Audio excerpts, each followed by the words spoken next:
Good morning, students.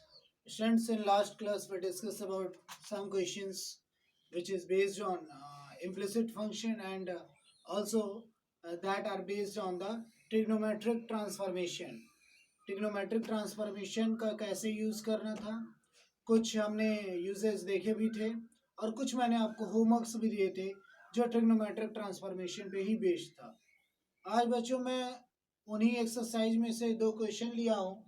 इन दो questions को आपने कराना है मुझे, और उसके बाद हम बात करेंगे बहुत इंपॉर्टेंट टॉपिक जो आपके बोर्ड में अक्सर उससे क्वेश्चन पूछे जाते हैं, और वो टॉपिक है आपका लॉगरिथमिक और एक्सपोनेंशियल फंक्शंस के डेरिवेटिव्स निकालना। बच्चों सिंपल तो डेरिवेटिव आपको पता है, लॉग एक्स अगर बेस ई है तो 1/x देता है, बेस एक्स अगर बेस ए अगर है लॉग एक्स का तो वो 1/x log A base e देता है। ई पावर एक्स का डेरिवेटिव ई पावर एक्स ही होता है।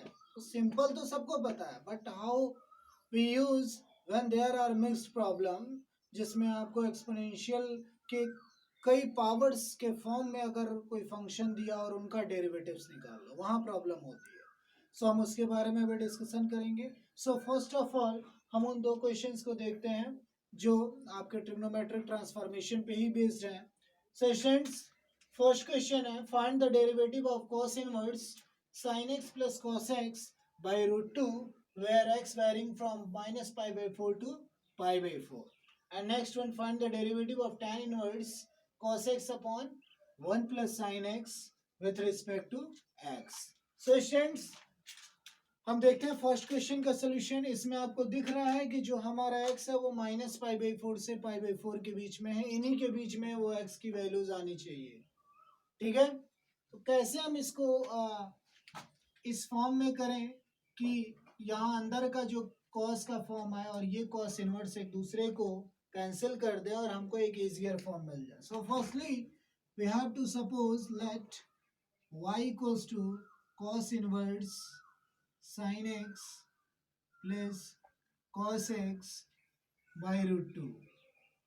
नाउ स्टूडेंट्स, अब हमको दिख रहा है कि हम रूट 2 को एक्सपेंड कर सकते हैं। So 1 by root 2 sine x plus 1 by root 2 cos x. अब बच्चों अब थोड़ा सा यहाँ हमको देखना होगा कि हम कौन सा ऐसा फॉर्मूला बनाएं कि ये कॉस इनवर्स और वो अंदर का जो टर्म है वो एक दूसरे को कंपनसेट कर दे। ये तो दिख रहा है कि कॉस इनवर्स है तो आपको कॉस ही बनाना पड़ेगा। क्या है सर, 1 बाई रूट 2 की जगह हम रिप्लेस करें। So you know cos pi by 4 और sin pi by 4 is 1 by root 2। या तो आप cos पाई बाई 4 लो या sin पाई बाई 4, दोनों केसेस में रूट 2 होता है। अगर हम यहाँ cos पाई बाई 4 को रूट 2 लेंगे तो फॉर्मूला बनेगा sin a cos b plus cos a sin b type का, जो साइन में होता है, और साइन में होगा तो फिर cos वाले को हम कंपनसेट नहीं कर पाएंगे। दैट्स वाई हम यहाँ 1 बाई रूट 2 को लेंगे sin पाई बाई 4। सो हम यहाँ लिख सकते हैं sin pi by 4 into sine x plus यहाँ 1 बाई रूट 2 की जगह पे हम लिख लेंगे cos pi by 4 into cos x. Now अब हम यूज करेंगे ट्रिग्नोमेट्रिक फंक्शंस के कुछ फॉर्मूले। cos a cos b plus sin a sin b, it becomes cos a plus cos a minus b, cos a cos b plus sin a sin b, cos a minus b। आप यहाँ लिख भी सकते हो, since you know that cos a cos b plus sin a sin b becomes cos a minus b. Now cos and cos inverse compensated and you get x minus pi by 4. Okay, x minus pi by 4। देखो पाई by 4 से छोटी values होनी चाहिए, इसको ये prove भी कर रहा है, सेटिस्फाई भी कर रहा है। सो ये हमारा जो एक्सप्रेशंस है ये हमने सही फॉरवर्ड किया है। Now we differentiated, now differentiating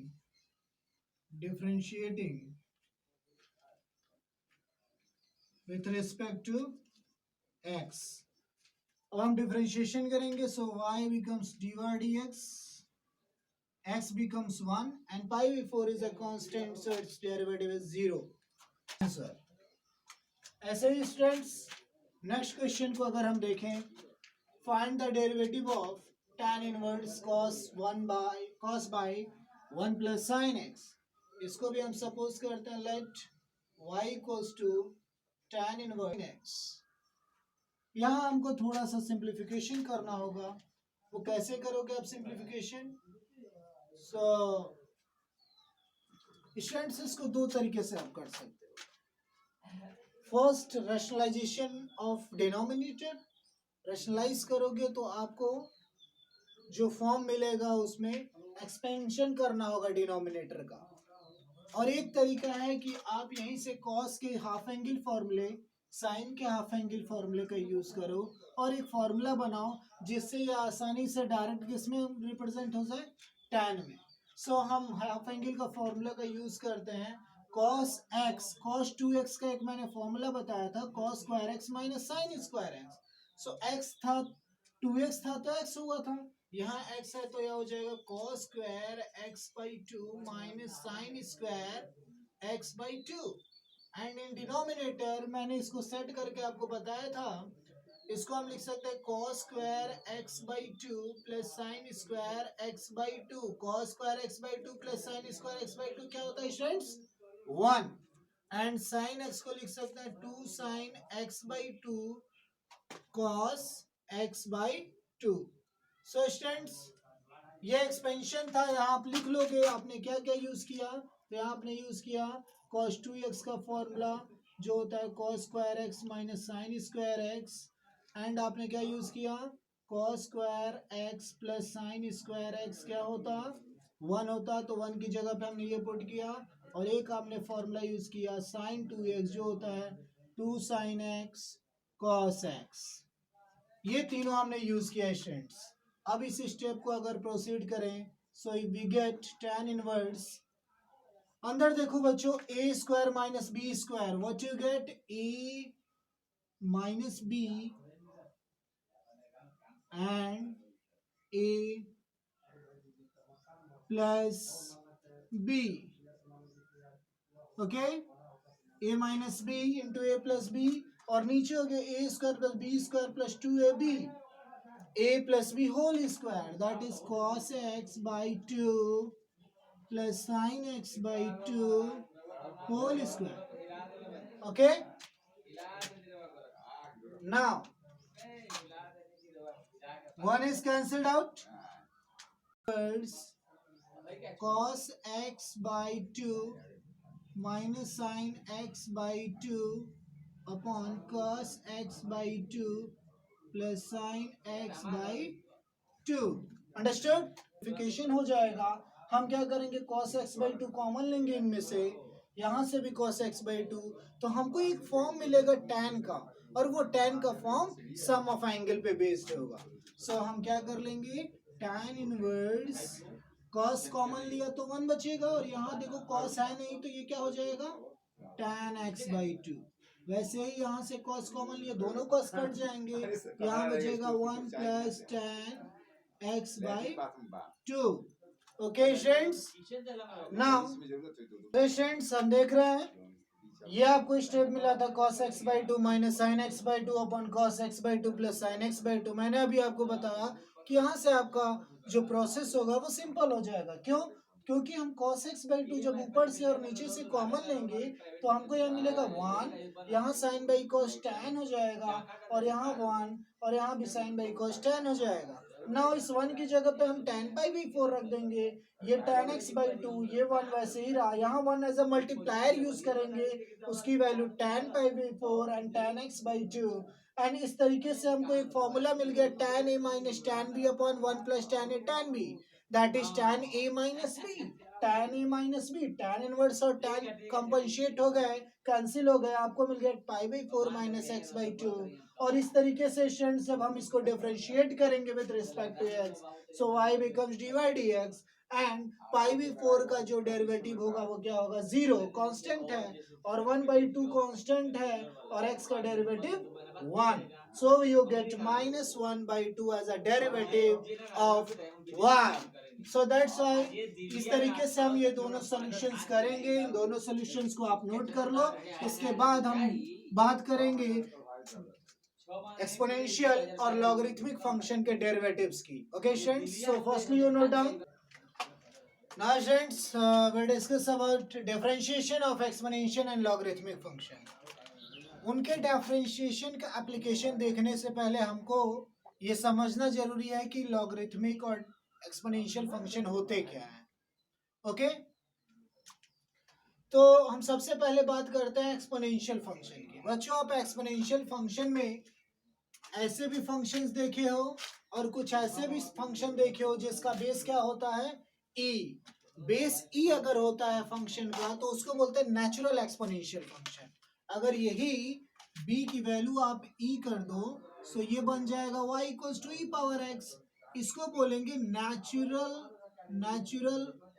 exponential function. ये होता है नेचुरल एक्सपोनेंशियल फंक्शन. और अगर b रहता है तो सिर्फ आप कहते हैं एक्सपोनेंशियल फंक्शन. b की जगह पे कुछ भी हो सकता है, 1 2 3 कुछ भी, बस e अगर होगा तो वो नेचुरल एक्सपोनेंशियल फंक्शन. बच्चों, इसके ग्राफ के बारे में थोड़ा देखा जाए तो जब जैसे जैसे आप वैल्यूज पुट करोगे, ये तो श्योर है कि जब भी इसका आप x की वैल्यू पुट करते जाओगे तो जो y मिलेगा वो हमेशा पॉजिटिव होगा. चाहे x आप नेगेटिव लो चाहे पॉजिटिव लो, x की वैल्यू कुछ भी लो आप, यहाँ पे नेगेटिव पॉजिटिव कुछ भी आप लो तो वो आपको हमेशा पॉजिटिव वैल्यू देगा. इसीलिए यहाँ पे एक पॉइंट कहा जाता है कि जो डोमेन होता है ना एक्सपोनेंशियल फंक्शन का, वो क्या होता है, real number, all real numbers. लेकिन जो आपको रेंज मिलता है ना बच्चों, रेंज, वो क्या मिलता है, r प्लस, हमेशा पॉजिटिव वैल्यू देगा हमेशा. आप निगेटिव में कोई भी लो, रिवर्स करोगे पॉजिटिव आ जाएगा. इसीलिए डोमेन को हम बोलते हैं any real number and range को बोलते हैं पॉजिटिव. ग्राफ से भी समझ में आ रहा है. देखो बच्चों, सारी वैल्यूज, ये देखो b की वैल्यू क्या कर रही है, बड़ी होती जा रही है, इंक्रीज कर रही है. इसीलिए b इज ग्रेटर देन 1 पे ये ग्राफ बनता है. जीरो पे क्या देगा, x पावर b पावर 0 1, इसीलिए यहाँ एक पॉइंट मिलता है 0,1. और जैसे जैसे हम b की वैल्यू को घटाते जाएंगे ये वैल्यू पूरी क्या होती जाएगी, जीरो की तरफ टेंड होती जाएगी. जीरो की तरफ टेंड होती है, जीरो नहीं होती है. इसीलिए देखो इसका ग्राफ जीरो की तरफ जा रहा है, ना कि जीरो में मिल गया जाके. ये b की वैल्यूज हैं, जैसे जैसे आप बढ़ाओगे वैसे वैसे आपको ग्राफ मिलते जाएंगे. ओके स्टूडेंट्स, यहाँ पे देखो b की वैल्यू डिक्रीज कर रही है, 1 से छोटी डिक्रीज करती जा रही है, डिक्रीज कर रही है. तो भी यहाँ देखो जीरो रखोगे x की वैल्यू तो आपको क्या मिल जाएगा, पावर 0 1. तो यहाँ भी 0 1 तो मिलना ही है, बट यहाँ डिक्रीजिंग ऑर्डर में ग्राफ है. स्टूडेंट्स, एक्सपोनेंशियल और लॉगरिथमिक में बस रेसिप्रोकल रिलेशन होता है, रेसिप्रोकल. जैसे ये x एक्सिस के अलॉन्ग ग्राफ है तो ये आपका y एक्सिस के अलॉन्ग. देखो मैंने लॉगरिथमिक का भी ग्राफ बना रखा है, ये y एक्सिस ये x एक्सिस, और कोई फर्क नहीं है, इनके डोमेन रेंज में थोड़ा सा चेंज आएगा. सो हमें यहाँ कुछ चीजें समझनी थी कि डोमेन क्या होगा, तो डोमेन सारे के सारे रियल नंबर. रेंज में क्या, तो सिर्फ पॉजिटिव वैल्यूज आएंगी. तीसरा कि जो 0,1 है ये always lie on the graph, ये हमेशा ग्राफ पे लाई करेगा. ओके स्टूडेंट्स, और इसके बाद इसमें और कुछ देखा जाए तो और कुछ नहीं है इसमें, बेसिकली आपका एप्लीकेशन ही है. क्योंकि इसको मुझे स्टार्ट करना था इसलिए मैंने कहा कि आपको थोड़ा सा इसको एक्सप्लेन कर दूं कि इनके ग्राफ होते कैसे हैं और इनके और लॉग के ग्राफ में क्या रिलेशन होता है. स्टूडेंट्स, आप लॉग का ग्राफ जब बनाओगे, सबसे पहले ये कन्वर्जन लॉग में कैसे हुआ तो ध्यान देना. अगर y equals to b power x लिख रहे हो, सपोज यही है आपका एक्सपोनेंशियल फंक्शन. जब दोनों साइड का आप लॉग लोगे, लॉग, तो यहां मिल जाएगा, देखो बेस b का लॉग ले रहा हूं मैं, बेस b लॉग, तो यहां भी लॉग लोगे बेस b और b पावर x है. लॉग एम पावर एन क्या होता है स्टूडेंट्स, एन लॉग एम। तो यहां से आपको मिल जाएगा x log B base B, और बी बेस बी पे ये क्या देता है 1। तो यहां से आपको देखो x इक्वल्स टू ये मिल जाएगा x equals to log y base b। तो स्टूडेंट्स ध्यान रखो जो यहाँ बेस होगा वही यहाँ भी बेस होगा लॉग में भी, बट रेसिप्रोकल रिलेशन होता है, इसलिए ग्राफ इनका रेसिप्रोकल हो जाता है। इसका ग्राफ एक्स एक्सिस के अलोंग जा रहा है अगर, तो इसका ग्राफ वाई एक्सिस के अलोंग जाएगा। यहाँ भी आप जब इसके ग्राफ को फॉर्म करोगे तो x इक्वल्स टू 1 जब लोगे 1, तो आपका y जो होगा वो 0 मिलेगा। लॉग 1 0 देता है 10 पावर 0, और 0 साइड में आएगा तो पूरा का पूरा ये क्या हो जाएगा 0। तो 1 0 इस ग्राफ में लाई करता है। अब ग्राफ को देख के एक चीज क्लियर है कि इसका डोमेन रेंज क्या होगा। अब मेरे को बताओ स्टूडेंट्स इसका डोमेन क्या हो सकता है। डोमेन डोमेन दिख रहा होगा, पॉजिटिव रियल नंबर। देखो पॉजिटिव एक्स की साइड सारे ग्राफ की वैल्यूज है ना, so its domain is positive real number and range of this function. Range क्या होगा स्टूडेंट्स, तो रेंज आपको जब पॉजिटिव रियल नंबर रख रहे हो तो आपको कोई भी वैल्यू इस लॉग की मिल सकती है। सो इसका जो रेंज होगा वो ऑल रियल नंबर्स। यहाँ भी आपको 0.10 ग्राफ पे हमेशा मिलेगा। 10 is always satisfied the logarithmic function. So domain is r plus y because graph lies on positive x axis. जो भी हम वैल्यूज ले रहे हैं बी की वो पॉजिटिव डायरेक्शन में ले रहे हैं, पॉजिटिव डायरेक्शन में ले रहे हैं, इसलिए positive real number and range. अब पॉजिटिव लिया तो आपको लॉग में रखने के बाद तो कोई भी वैल्यू मिल सकती है, वो डिपेंड करता है कि आपका फंक्शन डिफाइंड कैसा है। So it may be negative और पॉजिटिव। सो निगेटिव पॉजिटिव जब इंक्लूड होंगे तो पूरे के पूरे रियल नंबर आ जाएंगे। सो इस तरीके से हम समझ सकते हैं कि आपका एक्सपोनेंशियल फंक्शन के ग्राफ कैसे हैं और लॉगरिथमिक फंक्शन के। यहाँ भी देखो लेस देन 1 के लिए ये ग्राफ बन रहा है डिक्रीजिंग ऑर्डर, और ग्रेटर देन 1 के लिए इंक्रीजिंग ऑर्डर का ग्राफ बन रहा है। ओके स्टूडेंट्स, अब इसमें कुछ फॉर्मूले हैं, बेसिक फॉर्मूले जो आपने 9th-10th में भी पढ़ा है, तो उसको भी देख लो। जैसे फर्स्ट है log m into n. Log m into n क्या होता है, so log m plus log n। ऐसे ही second log m by n क्या होता है, so it is log m minus log n।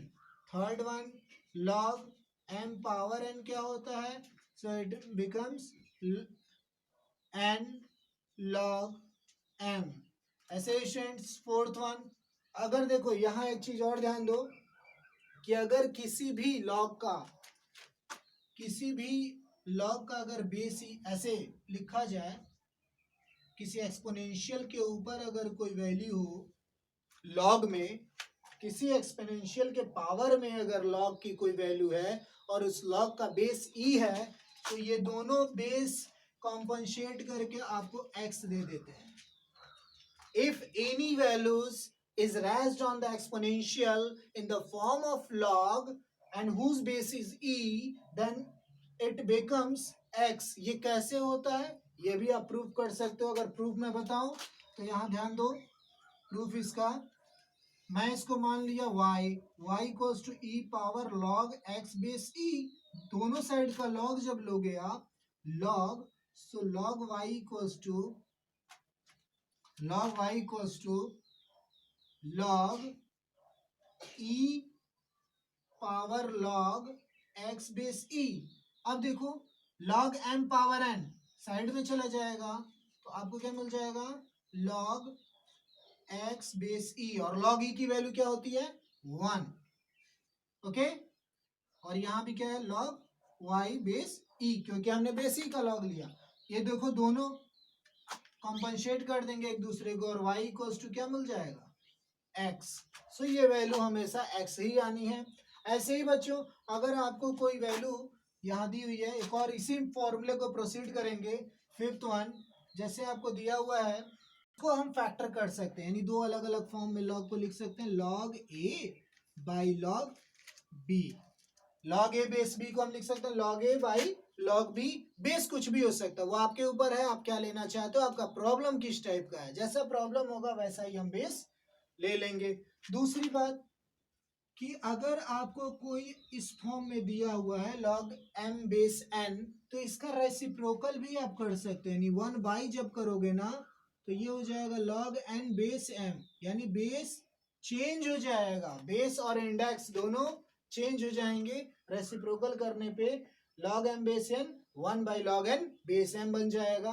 तो इस तरीके से बच्चों आपको कुछ फॉर्मूले मुझे बताने थे, ये 5-6 फॉर्मूले हैं, इनका हम यूज करेंगे प्रॉब्लम को सॉल्व करते समय। सो फर्स्टली आप इस ग्राफ को बना लो, इनके डोमेन रेंज को बना लो, लॉग के लिए बना लो और ये फॉर्मूलों को लिख लो, फिर हम बात करते हैं क्वेश्चंस की।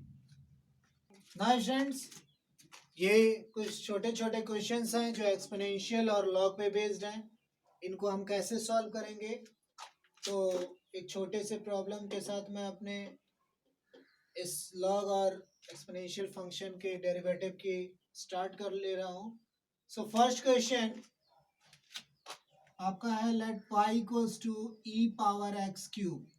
इसको करने के दो तरीके स्टूडेंट्स, या तो आप दोनों साइड का लॉग ले लो या तो आप डायरेक्ट मेथड का यूज करो। डायरेक्ट मेथड क्या है, चेन रूल से कंपोजिट फंक्शन का डेरिवेटिव मैंने बताया था। सो यहाँ लिखोगे differentiate differentiate with respect to x. जब डेरिवेटिव करोगे यहाँ हो जाएगा डी वाई डी एक्स, और देखो एक्सपोनेंशियल का डेरिवेटिव वही होता है, एक्सपोनेंशियल ई पावर एक्स का e power x, but e power x तो था नहीं, तो यहाँ आपको डेरिवेटिव निकालना पड़ेगा किसका, एक्स पावर 3 का। तो इस तरीके से जब आप करोगे आपको मिल जाएगा एक्स पावर 3 का डेरिवेटिव 3x², और इस तरीके से इसका डेरिवेटिव हो गया ई पावर 3x² ई पावर एक्स पावर 3। यानी हमने पहले ई पावर एक्स क्यूब का डेरिवेटिव जो ई पावर एक्स क्यूब ही होता, बट वो ओरिजिनल फॉर्म में तो था नहीं, इसलिए एक्स क्यूब का भी डेरिवेटिव निकाला और फिर उसको लिख दिया। Now second question students, y equals to दिया हुआ है log cos e power x। स्टूडेंट्स इसको भी अगर हम डायरेक्ट डिफरेंशिएट करें बिना लॉग लिए, differentiate with respect to x, जब डिफरेंशिएट आप करोगे तो यहाँ मिलेगा dy dx, और मेरे को बताओ log x ये कुछ नहीं है तो बेस e है, कुछ नहीं अगर होगा तो बेस e आपको मानना होगा।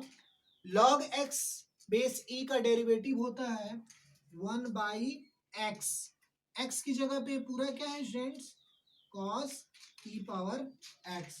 ध्यान दो जो बेसिक है वही फॉर्मूला लगेगा और जहां चेंज है उन्हीं को डिफरेंशिएट कर देंगे। तो log x का होता है 1/x, चूंकि x तो है नहीं तो हम फिर से डेरिवेटिव निकालेंगे किसका students, cos e power x। यहाँ लिख दोगे चाहोगे तो आप कि d d x of log x base e जो होता है वो 1/x होता है। Now 1/cos e power x, अब cos का क्या होता है students, minus sine, but cos x का माइनस साइन होता है, यहाँ x नहीं है, यहाँ e पावर x है, फर्दर चेन रूल लगेगा, यानी cos का आप लिखोगे minus sine e power x, but e power x का भी फिर से आपको डेरिवेटिव निकालना पड़ेगा, और इस तरीके से आपको फाइनल सोल्यूशन मिल जाएगा minus sine e power x upon cos e power x into e power x। ये e पावर x कटेंगे नहीं बिकॉज ये एंगल में है, ये बिना एंगल का है। साइन बाई कॉस आपका हो जाएगा tan e पावर x, और बाहर आपका हो जाएगा e पावर x। ये हो जाएगा बच्चों साइन बाई कॉस tan हो गया, e power x angle and e power x इसका एक प्रोडक्ट है। ऐसे ही बच्चों अगर हम बाकी क्वेश्चंस की बात करें, जस्ट लाइक थर्ड क्वेश्चन में देखो, इसको भी आप सपोज कर लो y इक्वल्स टू ऐसा। सो इसको भी हम आप या तो लॉग लेके कर लो या तो बिना लॉग के कर लो, दोनों ऑप्शन है। लॉग से थोड़ा सा आसान होगा, बट आप लॉग नहीं लेना चाहते तो हम इसी मेथड से करेंगे, चेन रूल का यूज करेंगे। तो लिख देंगे डिफरेंशिएट विथ डेरिवेटिव, सेम वही चीज होगी ई पावर एक्स का, बट ये एक्स तो था नहीं, कॉट था, तो यहाँ डेरिवेटिव निकालना होगा रूट कॉट एक्स का। नाउ स्टूडेंट्स, अब रूट कॉट एक्स, आपको पता है रूट एक्स का डेरिवेटिव, सबसे पहले आप रूट एक्स का derivative 1/2 root x, but x नहीं है, यहाँ क्या है, कॉट एक्स। ध्यान रखो बेसिक्स का यूज करना है, बेसिक्स का यूज करने के बाद हम उसमें देखेंगे कि चेंज कहाँ है, जहाँ चेंज है फिर से उसका डेरिवेटिव निकाल लेंगे। हमने कॉट का डेरिवेटिव नहीं निकाला है, रूट कॉट एक्स का निकाला है, रूट का होगा 1/2 रूट कॉट एक्स, और फिर से यहाँ एक और चेन रूल के थ्रू कॉट एक्स का डेरिवेटिव आपको निकालना होगा, और इस तरीके से आप फाइनल सोल्यूशन पा जाओगे स्टूडेंट्स, 1/2 रूट कॉट एक्स, और कॉट एक्स का क्या होता है माइनस कॉसेक स्क्वायर एक्स, और इस तरीके से ये आपको मिल जाएगा dy dx। Students chain rule का बहुत इंपॉर्टेंस है, यहाँ आप अगर लॉग ले लेते ना तो फिर कोई प्रॉब्लम नहीं होती, फिर आपको आसान हो जाता थोड़ा, बट अगर चेन रूल का यूज करना चाहते हो तो यही प्रोसेस है कि ई पावर को ई पावर एक्स होता है, चेंज है तो चेंज का डेरिवेटिव, और 1/रूट का होता है 1/2 रूट एक्स। यहाँ देखो चीजें लिखते जाओ साथ साथ कि हमने किसका यूज किया, dy/dx of E power x, ऐसे ही रूट एक्स का डेरिवेटिव अगर आपसे पूछा तो 1/2 ddx of cot x minus cosec square x.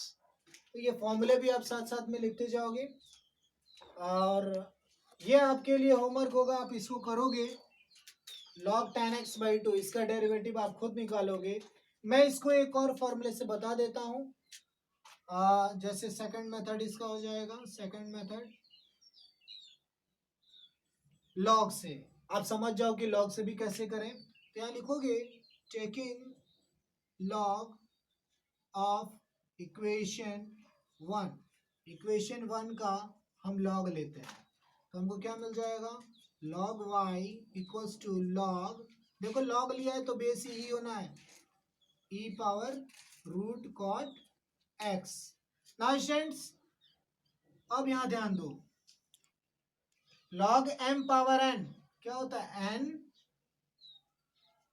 log m, और log e बेस ही क्या होता है 1, यहाँ हो जाएगा सिर्फ क्या रूट कॉट एक्स, ये बन गया 1, यहाँ लिख दोगे कि log e बेस ई की वैल्यू होती है 1, यहाँ हो जाएगा students log y base e।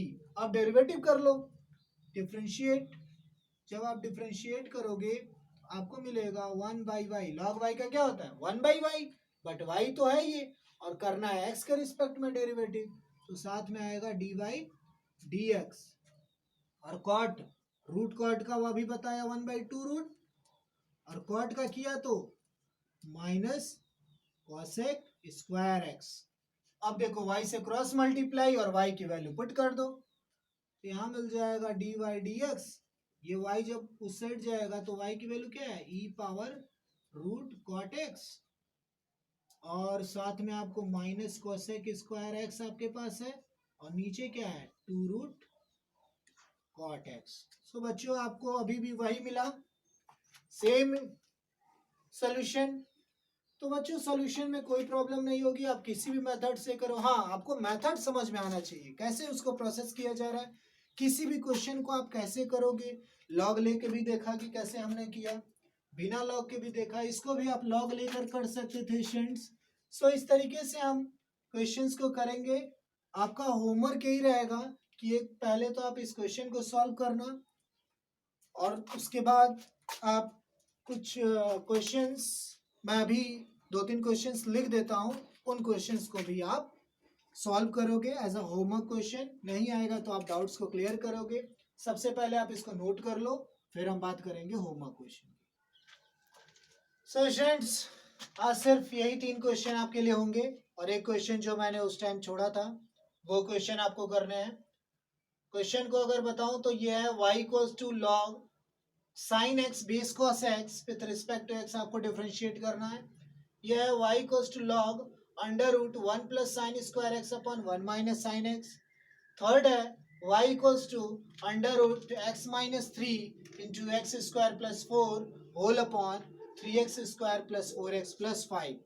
ये कुछ आसान से क्वेश्चन है आपके लिए, और कल हम डिस्कशन करेंगे इसी पे बेस्ड लॉगरिथमिक फंक्शन और एक्सपोनेंशियल पे ही बेस्ड कुछ अच्छे अच्छे क्वेश्चंस की, जो आपके बोर्ड में बहुत टाइम पूछे गए हैं और सेक्शन सी और डी में पूछे गए, यानी हायर मार्क में पूछे गए हैं, बहुत ज्यादा मार्क्स, 4 मार्क्स 5 मार्क्स में क्वेश्चंस पूछे गए, उनके बारे में हम डिस्कशन करेंगे।